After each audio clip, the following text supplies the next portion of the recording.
Could I tell you just a quick story out of my own experience in life?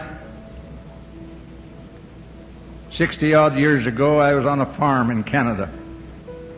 I had purchased this from another who had been somewhat careless in keeping it up. And I went out one morning and found a currant bush, at least 6 feet high. There was no sign of blossom or fruit. I had had some experience in pruning trees before we left Salt Lake to go to Canada, as my father had a fruit farm. I got my pruning shears and went to work on that currant bush. And I clipped it and cut it down until there was nothing left but a little clump of stumps. As I looked at this little clump of stumps, there seemed to be a tear on each one. And I said, "What's the matter, currant bush? What are you crying about?" And I thought I heard that currant bush speak.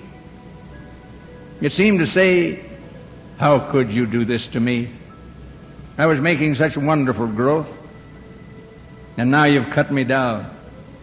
How could you do it? I thought you were the gardener here." I said, "Look, little currant bush, I am the gardener here, and I know what I want you to be. If I let you go the way you want to go, you'll never amount to anything. But someday, when you're laden with fruit, you're going to think back and say, 'Thank you, Mr. Gardener, for cutting me down, for loving me enough to hurt me.'"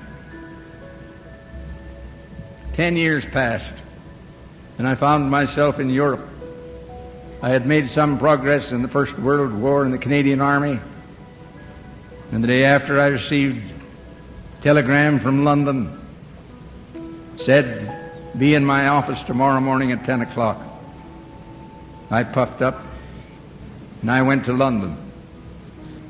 I walked into the office of the General, and he said, "Brown, you're entitled to this promotion, but I cannot make it.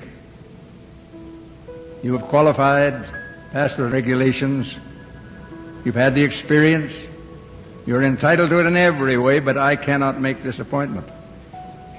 Just then he went into the other room to answer a phone call. I looked over on his desk, see what my personal history sheet showed.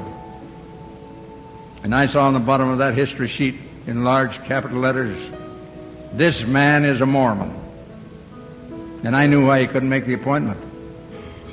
Finally he came back and said, "That's all, Brown." I saluted him less heartily than before and went out. On my way back, I thought every turn of the wheel that cracked across the rails was saying, "You're a failure." And bitterness rose in my heart until when I arrived finally in my tent, I threw rather vigorously my cap on the cot. I clenched my fist and I shook it at heaven. And I said, "How could you do this to me, God? I've done everything that I knew how to do to uphold the standards of the church. I was making such wonderful growth, and now you cut me down. How could you do it?" And then I heard a voice. It sounded like my own voice. And the voice said, "I'm the gardener here. I know what I want you to be. If I let you go the way you want to go, you'll never amount to anything. And someday, when you are ripened in life, you are going to shout back across time and say, 'Thank you, Mr. Gardener, for cutting me down, for loving me enough to hurt me.'" With those words, which I recognize now as my words to the currant bush, which had become God's word to me, I fell to my knees and prayed for forgiveness for my arrogance and my ambition. Will you remember that little experience which changed my whole life? Where the gardener took control and did for me what was best for me. Looking back over 60 years, thank you, Mr. Gardener, for cutting me down.